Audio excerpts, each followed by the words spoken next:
और कहते हैं अरे रात भर में जगा हूं। जानते हो महाशिवरात्रि का जागरण था, मैं जगा हूं। वास्तविकता है वह तो सोया जगा ही।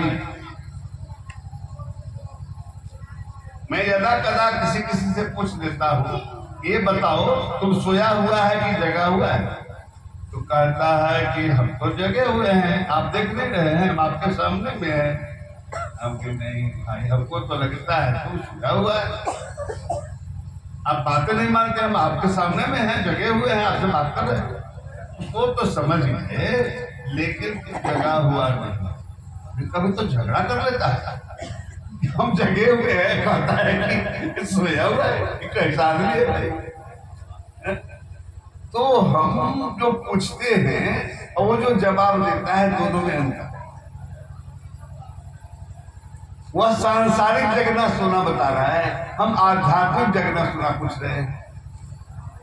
आध्यात्मिक जगत में वह तभी जगेगा जब थोड़ी भी माया उससे दूर है।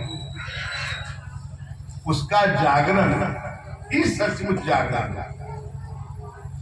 भगवान कृष्ण ने कहा सारसा भूतान यस्याम जागृत योगी लोग। जिस मोह निशा में संपूर्ण जगत सोया हुआ होता है, उस मोह निशा में योगी जगे होते हैं। अर्थात योगी कभी सोते ही नहीं। तो एक चेला ने गुरुदेव को देखा, गुरुदेव को हम देखे रात भर खराटा मार रहे थे और कहते हम सोते ही नहीं है। कहा गुरुदेव आपको तो आज रात देखे 8 घंटा सोए हैं, आप जगह सोए 9 बजे रात को, केवल 7 बजे उठे हैं, कहते हम सोए नहीं करते हैं। गुरुदेव मुस्कुरा कर रह गए। आगे बेटा योगी बनो तब पता चलेगा। हम तो योगी बने हुए हैं, आप भी तो सिखा रहे हैं लेकिन अभी सीखा कहाँ है। सीख जाओगे पता चल जाएगा। वास्तव में योगी का जगना, योगी का सोना कोई जानता नहीं। एक बार क्षीर सागर में भगवती महालक्ष्मी ने विष्णु से पूछा कि प्रभु आप सोए हुए खराटा ले रहे हैं, संसार के जीव तड़पता होगा भोजन के लिए, कैसे आप जगत पालक कहलाते हैं। तो विष्णु ने कहा कि प्रिय मैं सोया नहीं हूं, तब क्या करें। तो मैं तो अपने परमात्मा का, अपने सदगुरुदेव का, अपने भगवान का स्मरण करूं और जगत का कल्याण करना चला रहा। आपके कौन गुरुदेव हैं, आपके कौन भगवान हैं, आप तो जगतपति हैं। कहा कि नहीं, जगतपति तो है लेकिन हमारे भी पति हैं, हमारे भी भगवान हैं, उनका मैं स्मरण करता हूँ। तो सो करके स्मरण करते हैं, आप तो कोट काट रहे कहते हैं और स्मरण करते हैं। बस एक योगी का अपने परमात्मा का स्मरण थोड़ा विचित्र सा होता है, जो कोई जान नहीं पाएगा। वह स्मरण प्राण क्रिया के द्वारा होता है। जब प्राण पूरे ब्रह्मांड का शिवर कर इस नाश का छिद्र से शरीर में चला जाता है और जब वही प्राण फिर नाश का छिद्र से बाहर निकल जाता है, ये क्रिया निरंतर चलती रहती है। और इस क्रिया में जब सदगुरुदेव का नाम समा जाता है, परमात्मा का नाम समा जाता है, वह योगी कभी सोता ही नहीं है।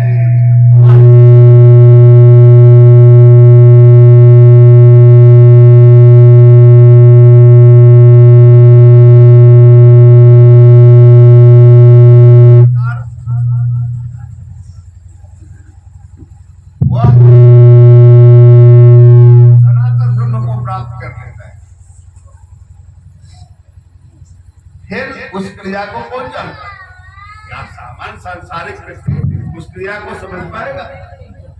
प्रश्न ही नहीं उठता है। उससे तो चिल्लाने का अभ्यास है, सीताराम सीताराम सीताराम कहिए, चाहे विधि राखे राम ताही विधि नहीं।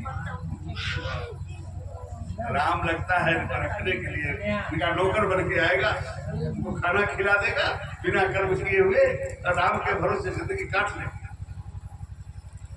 अरे राम इतना काहे नहीं है कि सिर्फ तेरे ही पास तेरी चाकरी करता रहे। राम जगत का पालनहार है, सबों का राम है, तेरा ही मात्र राम नहीं है।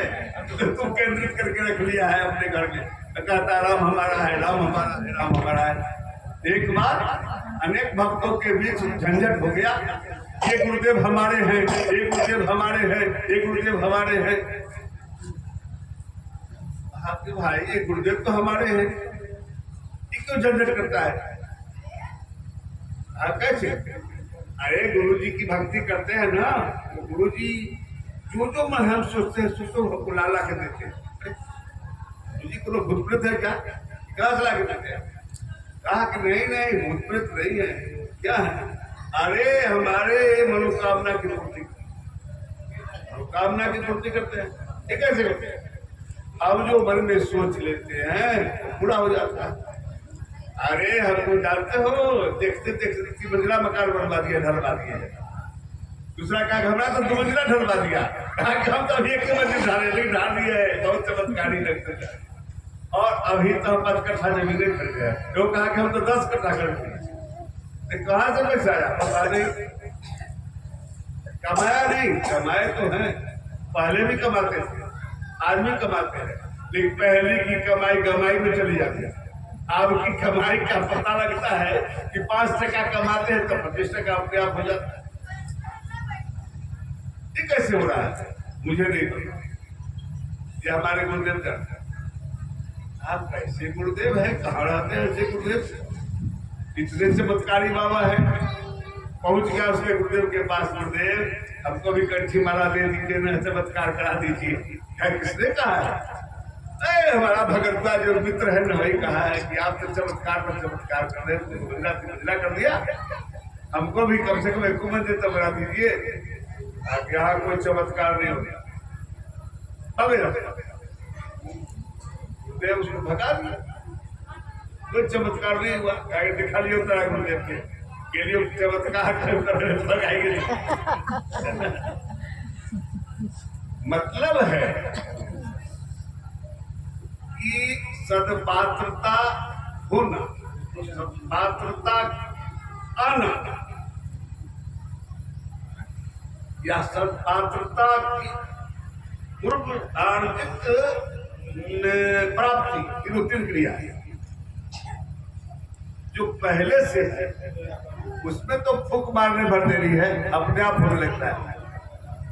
जो क्रियमान है उसको थोड़ा सिखाना पड़ता है, और जो ठेलने से भी नहीं ठेला रहा है वो कितना भी धक्का दीजिएगा, एक जगह से दूसरी जगह सफर में नहीं करेगा।